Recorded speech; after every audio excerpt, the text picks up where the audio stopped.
Audio on demand from Vision Christian Media.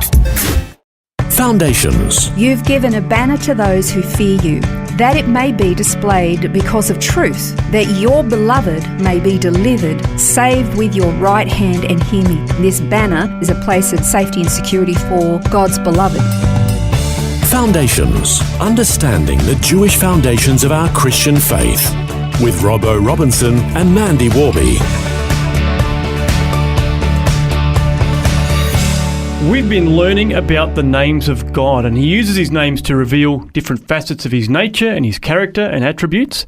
And in this program, we're going to be learning at another one of the names, and that is Yahweh Nissi. Last time we learned Yahweh Rapha, and that he is God our healer, and every name that he has reveals some additional element to his personal nature and character. And of course, Yahweh is, or Yahovah is his personal name, revealing to us that he is very, very personal. And I was just thinking about how if it's Yahweh Nissi or Yahweh Rapha, he's a personal healer. This one is about he's God our banner. So he's personally a banner for us. That's what's so different about him. He is so intimately connected with his people. He's not a distant God. He's a personal, amazingly personal God. You know, the funny thing is too, when you compare him to other gods or the religions or the different cultures who embrace so many gods, they have to have a different God for every single thing. You know, there's a God of war, there's a God of healing, there is a God of fertility, there is a God of harvests. And of course we know they're actually non-existent gods, so their power is non-existent, but our God is the God of everything. Yeah, that's right. So he's got all those different attributes that are tied up within the one God, and then each of the names, I guess, reveals part of that. Yeah. I find it very, very fascinating. This particular name, Yahweh Nissi or Yahovah Nissi, is kind of based in the story that took place in Exodus 17. You'll be really familiar with this one. It's where Moses was up on the mountain while the Israelites were fighting the Amalekites. That's right, yeah. So they're out at war. Moses is overlooking on the mountain, and you've got Aaron and Hur standing with Moses because he had his arms raised, and while his arms were up, they were winning. Yeah. When he put his arms down, the enemy would start to win, and so obviously his arms were going to get tired. So Aaron and Hur were actually propping his arms up and holding his arms there. They went and got a rock for him to sit on because I guess his legs were tired as well as his arms, and holding him up on either side. So what was it about having his hands raised that made the difference? It was kind of like a banner. It was kind of like an ensign, a rallying point. When the man of God, he had his hands up, this ensign, and therefore the people rallied and they were winning. That's exactly what it's referring to. The Hebrew word for Nissi, it actually is Nes. It's referring to a standard or an ensign that gets hoisted on a pole, something lifted up like a sail or a sign. Nes is how we get the word Nissi, which itself comes from the root word nasas, which means to be lifted up as an ensign. So that's where it comes from. Nes, Nissi, referring to a banner, a standard, ensign, kind of like a signal, this rallying point for the people that could see where they had to be, how they could find this place of safety or victory or security, this point of refuge almost. And in that was where their protection and their victory was. And so this is where you get it. Psalm 60 verses 4 and 5, it says, "You've given a banner to those who fear you, that it may be displayed because of truth, that your beloved may be delivered, save with your right hand and hear me." So here is exactly the same kind of thing. This banner, this is a place of safety and security for God's beloved. This one actually kind of surprised me a little bit, but not entirely, because I guess when you think of God as our banner, it shouldn't actually surprise me, because even though Song of Solomon is really a love story about a man and a woman, it is actually also the love story of God and his people. Yeah. So Song of Solomon, chapter 2, verse 4, which says, "The Shulamite to the daughters of Jerusalem, he brought me into his banqueting house, and his banner over me is love." So this is one of real intimacy and fellowship and union together in a banqueting, celebratory kind of a scenario. It's a beautiful picture. So it's almost like a wedding reception in that respect, isn't it? Yes, it is. The banqueting house.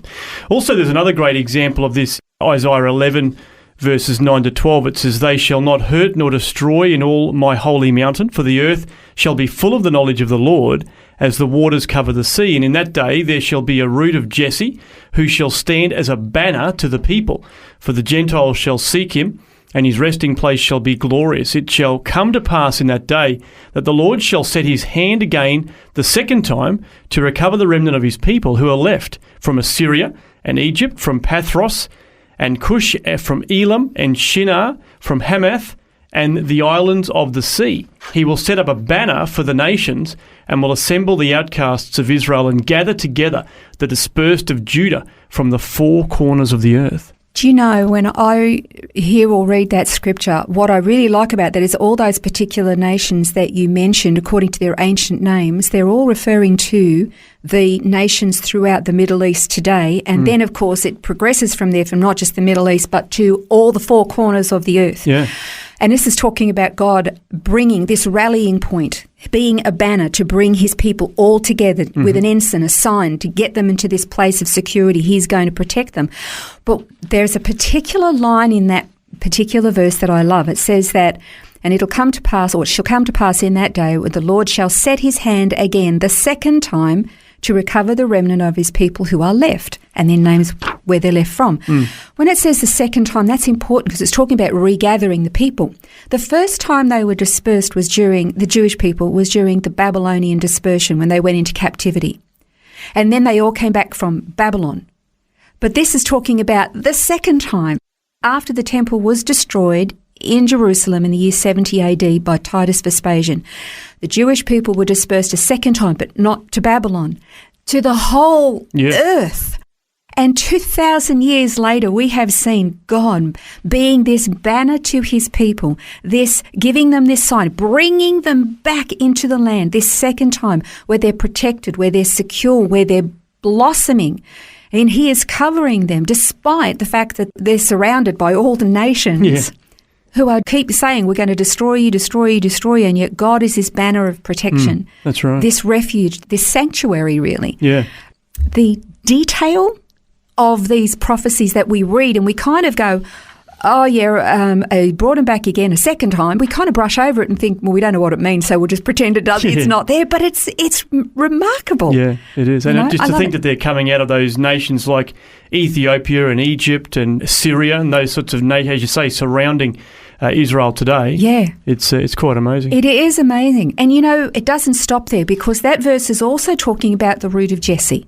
Now, the root of Jesse, we know, is referring to Messiah. What's the root of Jesse? Well, Jesse was the grandfather of David, who was the grandfather of Messiah. So the root of Jesse is Messiah. This is talking about the Messiah being this ensign, this sign, this banner, but to all the nations of the world. And this is what is remarkable, because while God is a banner to his own people, he is Yahweh Nissi to his own people. Because of Messiah, he's Yahweh Nissi to all those who would believe and put their faith in Messiah, we who are grafted in. Yeah.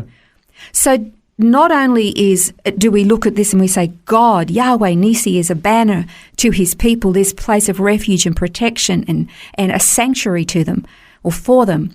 Messiah, Yeshua, Jesus Christ, he is our banner. He is our sanctuary. He is this ensign, this banner of protection, this refuge for us as well. Because we know that Yahweh is very personal, he personally came down. He personally embodied humanity. He personally dwelt among us.